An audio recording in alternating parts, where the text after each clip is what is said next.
Welcome back. This is the Daily Report. Catherine Simalowi is on the sign language docket. I'm yours truly, Stanley Nyirangita.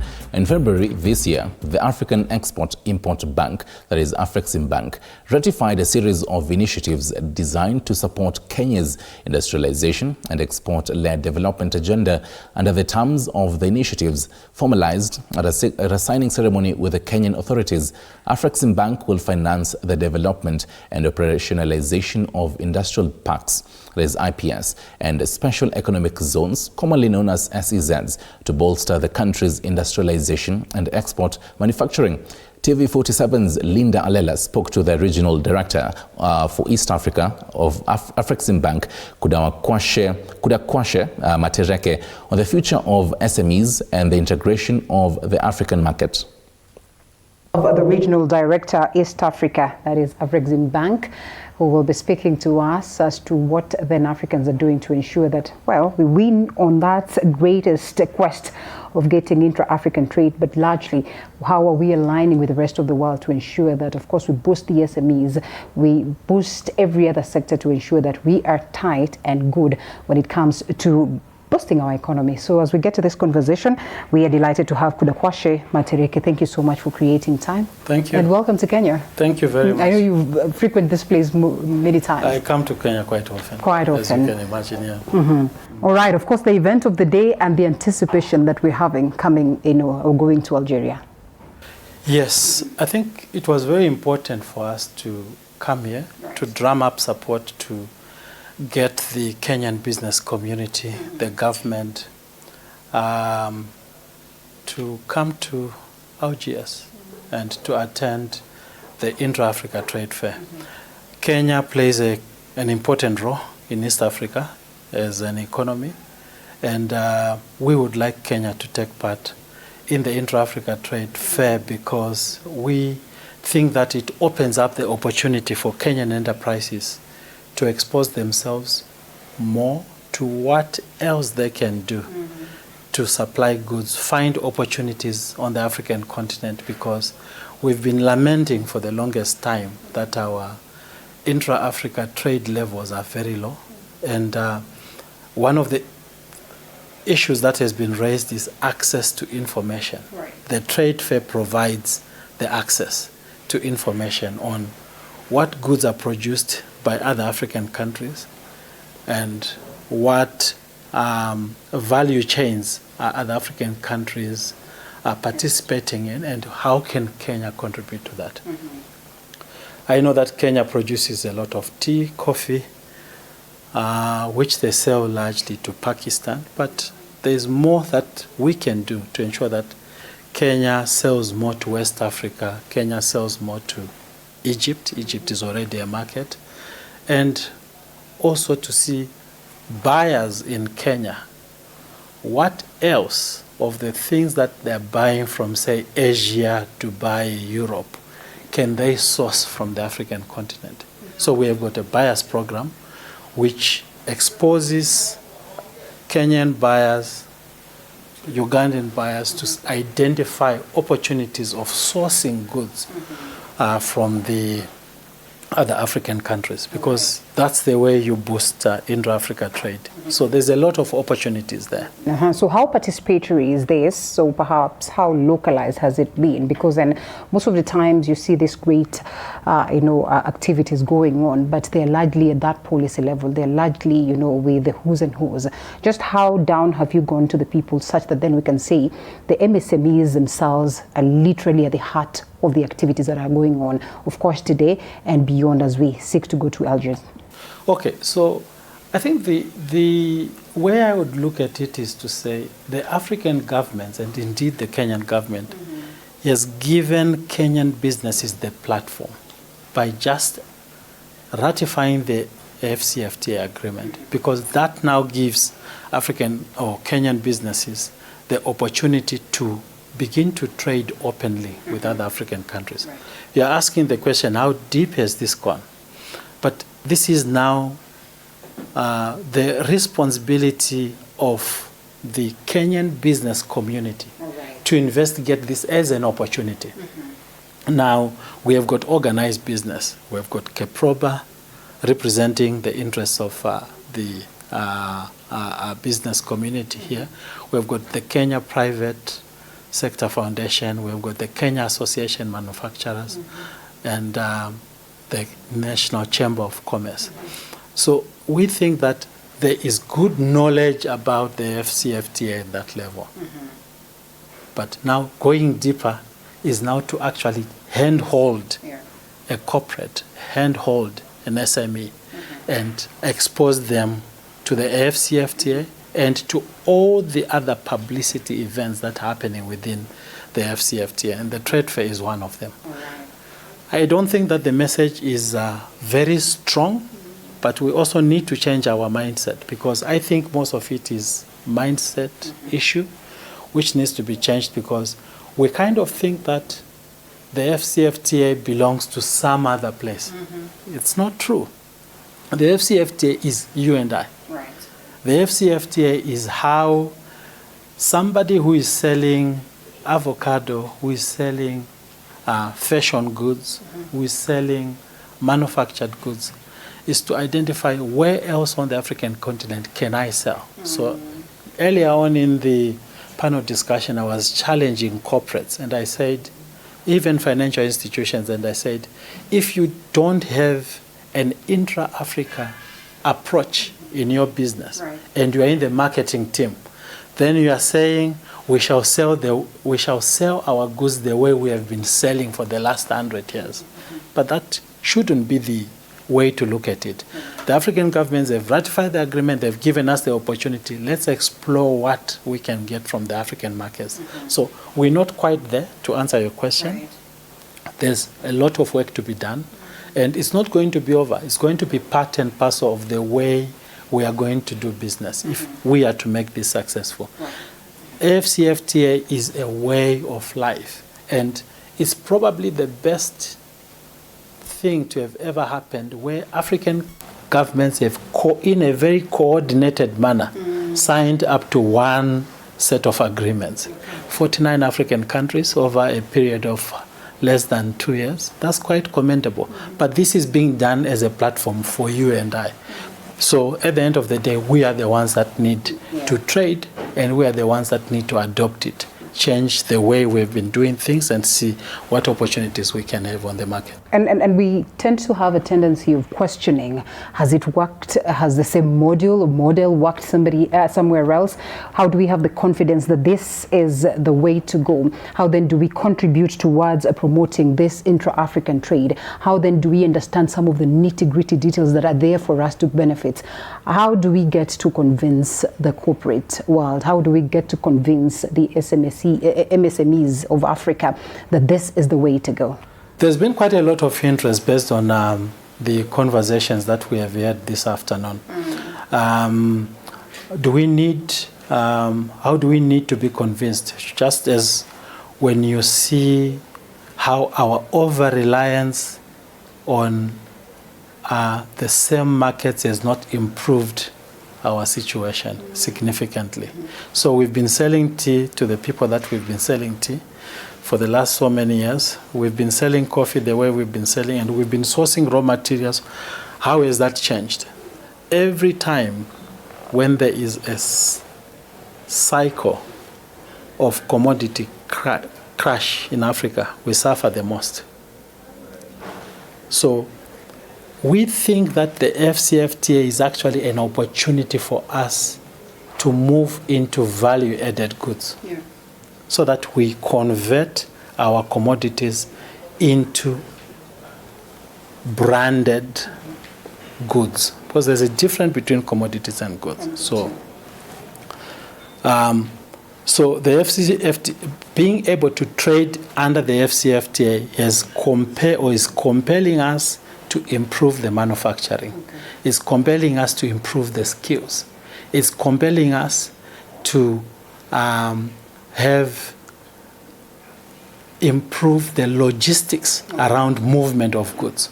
So I actually like it when we are more inward looking, because you actually face the challenges that you have head on and seek to address them.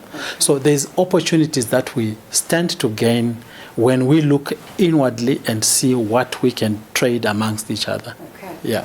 All right, so we go a bit specific on Afreximbank. First of all, to understand what it is doing to ensure that it supports businesses, and in particular Kenya. I'm going to be a bit biased, but also just looking at what you have done recently, where you have launched an accelerator program that is to boost the intra-African trade activities through innovation, innovating startups. Just how then does this program come in handy, to be specific, and to, you know, just come in to contribute to industrialization in particular, and perhaps, you know, the economic integration that we continue to struggle with? Okay, so when the bank actually has the intra-Africa trade division or bank within itself, and the team in the intra-Africa trade is purposed at identifying opportunities to finance transactions where African buyers and sellers trade with each other. All right. And I think it's the first step to acknowledge the fact that you need to boost that number of intra-Africa trade volumes. You need to apply financing to it. Besides financing, though, there's other facilitations that we do. And the intra-Africa trade fair is one such, because one will be wondering, what does the bank have to do with the intra-Africa trade fair? So the initiatives are strong within the bank. The second aspect is that under our industrialization department, we deliberately work with countries in identifying the specific value chains where value addition can be applied. Okay. For instance, I'll give you the example of what we have done in a few countries. And that example, I also gave it during my presentation at the panel discussion, where we say that the bank has worked with special economic zones in certain countries, and I can give an example of what we have done in Gabon, for instance, where you apply funding to a country through the special economic zones so that they stop. This is what happened to Gabon in 2010. They just gave a law and said, we are not exporting raw timber. All right. So you need to value add timber. We went in, set up in an industrial park, manufacturing, where we're converting raw timber into wood products, from there into veneer, from veneer into finished furniture. Gabon is now the sixth largest exporter of veneer timber, which was not the case in 2010. Initially, they would import. They would export all their timber, the raw material, all the way as commodity. Okay. Now they are selling furniture, which is timber products. We are working with the government of Chad to value add meat products, or rather animal-based products. So they are now selling beef, they are now selling products which are around meat, and skins and hides. So it moves them up another scale. And it's scalable. That business is scaling up so that they are not relying on exporting live animals into the Gulf, because that's what happens.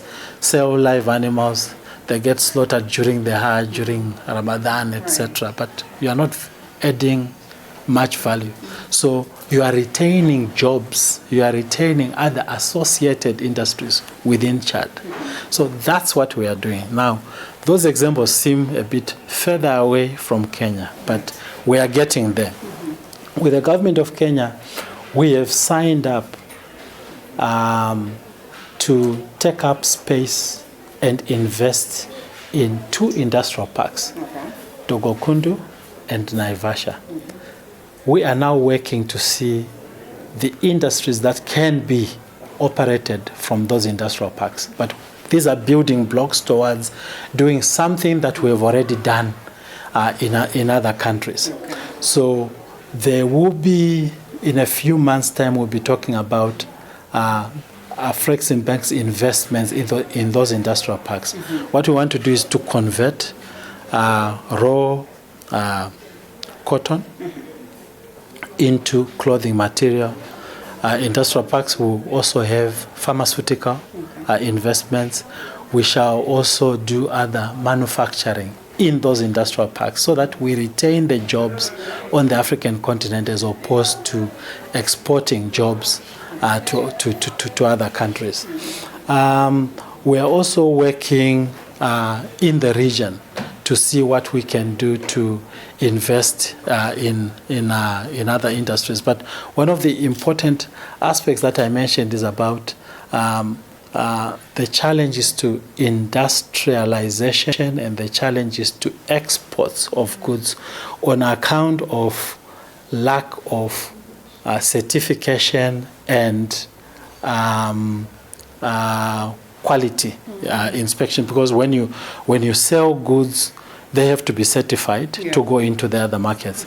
We are also working with the government of Kenya to establish the Africa Quality Assurance Centers in Kenya, so that all goods that are labeled made in Africa can be accepted into the international markets, because we do appreciate the fact that some of our goods are rejected because they do not meet international standards. So we are doing that to mitigate against rejection of African goods when they go to international markets.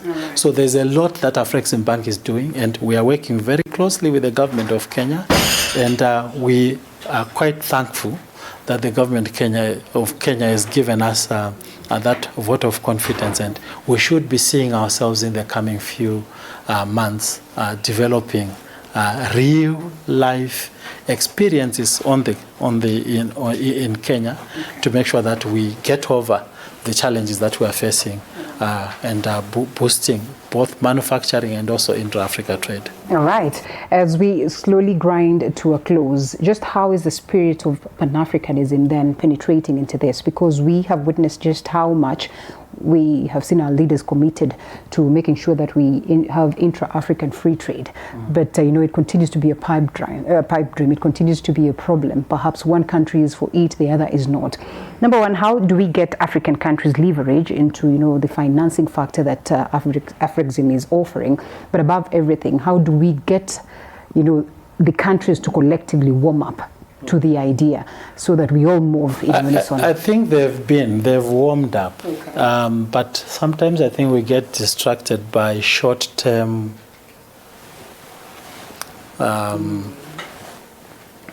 challenges that may be faced. And I have had a few people asking me about what has been happening. Product from this country is denied entry into the other, and some countries get very protectionist, etc. I think even where it has worked, even where intra-regional trade has worked in some jurisdictions, it has not been without problems. That's the way I look at it. Right. These problems are meant to be overcome, and we should ride on the current tide that the African governments are set to want to get intra-Africa trade work. There is the spirit of Pan-Africanism, to use your own words, is exactly the fact that in spite of the fact that there's been a time since 1972, the first intra-Africa trade fair happened in 1972, and it actually happened in Kenya during the days of the Organization of African Union, when the African leaders actually identified that they needed these trade fairs to disseminate information about each other's country. And it was held in Kenya in 1971. Nothing happened from 1971, 72 to 2018. To 2018, when we resuscitated the idea of having the intra-Africa trade fairs. So I think the spirit is still there, and this time round it's happening within the broader framework of the CFTA. I think we have to make it work, because it's the highest level of commitment that we have seen of African countries acting in unison to get it to work. So it's not being done for politicians. It is now for us to make it work. Yes. I see you have doubled the financing aspects and you're looking forward to see this grow. Would you care to share some of the information that you think would be critical for the people who are watching, such that they can as well tap into this and know how they can swing in to also get to benefit from what Afreximbank is offering? Okay. The bank remains committed to providing funding that meets the expectations of those that are in intra-Africa trade. I think a lot has been said even prior to us coming here about how we are doubling in terms of the funding that is available under the intra-Africa trade space. I think the bank has been ramping up the numbers for entities that are trading in the intra-Africa space. We also have programs and facilities that are tailored for players in the space of intra-Africa trade, and our expectation is that we should see the benefits of the efforts coming to fruition. All right, and we're looking forward to see more. Of course, looking forward to what comes out of Algiers and so much more. Thank you so much, Regional Director, East Africa of Afreximbank. Asante sana for speaking to us. Thank you very much. We look forward to see what then is in store for the people of Africa. Yeah, I think we should call upon the Kenyan business community to take part in the IITF 2025, and the commitment is there from what we heard from the Cabinet Secretary, and we'll be following up on it to ensure that the attendance is good. You should also come. I will definitely be there. This is the engine of every economy in most African countries, and therefore I'll be delighted to see just how we make strides. Asante sana. Asante sana. My name is Linda Alela. Do have yourself a lovely time.